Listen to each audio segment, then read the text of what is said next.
Hi, everyone. It's Deidre from the Nutley Public Library. I just wanted to share some highlights from our STEAM Storytime program that we had this morning. I wanted to read a story with you guys, and I also wanted to show you how to make a simple catapult. So, the story I wanted to share is called Rosie Revere, Engineer, because it really highlights the whole process of coming up with an idea for something and then putting it into practice like an invention. So let's get started. I am going to share my screen so we can all read it together. How about that? And I'll bring it up. And here we go. Rosie Revere, Engineer by Andrea Beaty with illustrations by David Roberts.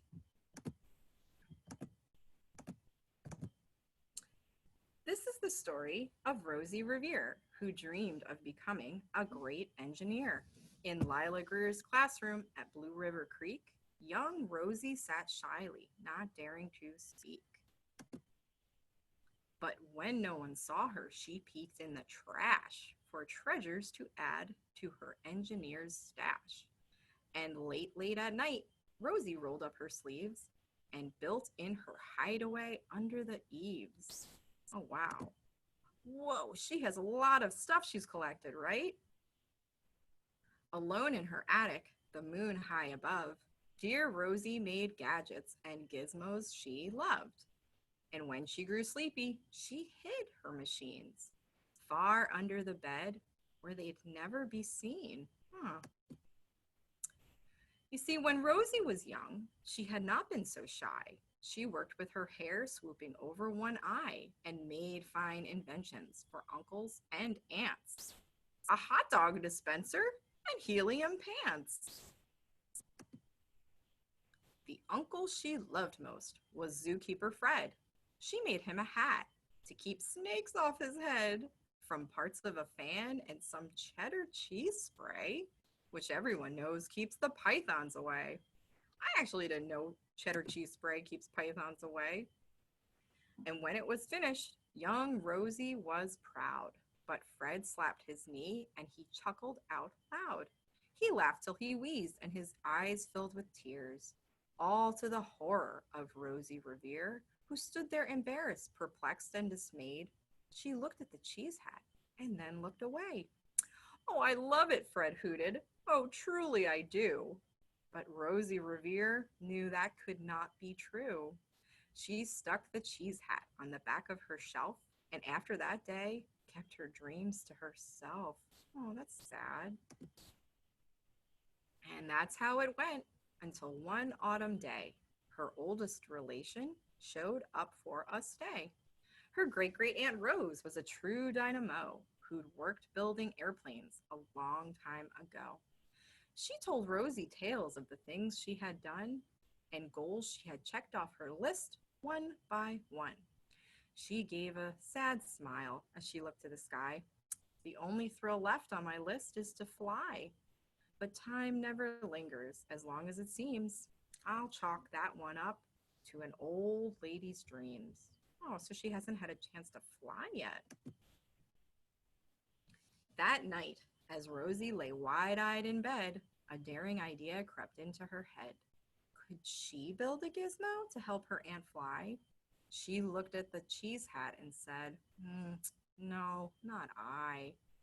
But questions are tricky, and some hold on tight, and this one kept Rosie awake through the night.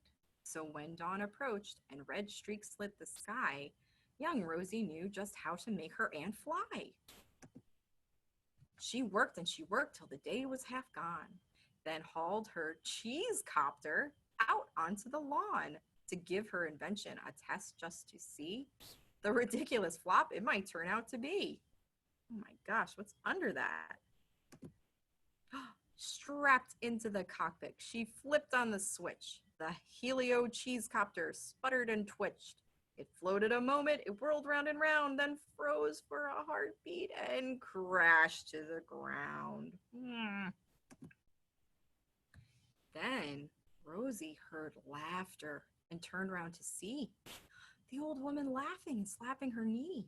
She laughed till she wheezed and her eyes filled with tears, all to the horror of Rosie Revere, who thought, "Oh no, never, not ever again will I try to build something to sputter or spin or build with a lever, a switch, or a gear. Never will I be a great engineer." She turned round to leave, but then Great-Great-Aunt Rose grabbed hold of young Rosie and pulled her in close and hugged her and kissed her and started to cry. "You did it! Hooray! It's the perfect first try. This great flop is over. It's time for the next." Young Rosie was baffled, embarrassed, perplexed. "I failed," said dear Rosie. "It's just made of trash. Didn't you see it? The cheese copter crashed." "Yes," said her great aunt, "it crashed. That is true. But first it did just what it needed to do. Before it crashed, Rosie, before that, it flew." Your brilliant first flop was a raging success. Come on, let's get busy and on to the next. She handed a notebook to Rosie Revere, who smiled at her aunt as it all became clear. Life might have its failures, but this was not it. The only true failure can come if you quit. They worked till the sun sneaked away to its bed. Aunt Rose tied her headscarf around Rosie's head and sent her to sleep with a smile, ear to ear, to dream the bold dreams of a great engineer. At Blue River Creek, all the kids in grade 2 build gizmos and gadgets and doohickeys too. With each perfect failure, they all stand and cheer, but none quite as proudly as Rosie Revere. The end. I really like that story a lot because it shows you the whole process of how you come up with something and how you have to keep testing it until you get it right. Well, now that we talked about making something with Rosie Revere, why don't we try to make something ourselves, like a simple catapult? And this is actually something that uses techniques that are part of a simple machine. So in order to get started, we need the following supplies. We are going to need 5 craft sticks. I use these big, different colored craft sticks, but you can also use the smaller ones, like that come with like a little popsicle or something like that. That's totally fine too, as long as they're sort of thin like this, because we're going to stack them together. So you need 5 of these. And then you need 2 more to make the second part of the catapult. So 7 craft sticks altogether. Then you are going to need rubber bands. They don't have to be a certain kind or a certain size, but thicker ones are a little bit better than the thinner ones, because with thinner ones, they might break kind of easy. So you want to use kind of thicker rubber bands. You're probably going to need about 5 rubber bands, but it's up to you. If you need a little bit more, that's fine too. And then you are going to need something to hold the projectile that you're going to be sending across the room, like a water bottle cap or a juice cap or a soda cap, or basically anything that's going to hold it like that. You are also going to need something to attach the cap. Now, you can't really use school glue or Elmer's glue for this one because you're going to need something that's a little bit stronger. So you might need mom or dad or whoever's taking care of you right now to do this themselves, because you're going to need to use some pretty sticky glue. This is like a adhesive, or you could use tacky glue or something like that. It's a little bit stronger than school glue. The best thing to use, and this you're going to need some parent help, is a glue gun. So if you've got a glue gun and you've got somebody that can help you with it, I would recommend you use this, because once you glue that down, it's going to stay down. All right, so now that we've got all of our supplies together, we can get started. Oh, and the most important supply. You're going to need a little something that you're going to be projecting. I have a little tiny pom-pom here. Okay, so we're going to take our 5 craft sticks like this, and we're going to take our 1 rubber band like this, and we are going to put the rubber band around one side of the craft stick on one end. So it's nice and tight, like that. Gonna keep them nice and stacked together. Now we're gonna take another rubber band and we're gonna put it around the other side.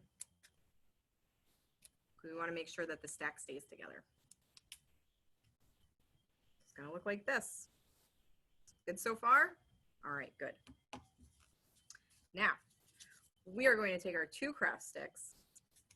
We're gonna hold them together like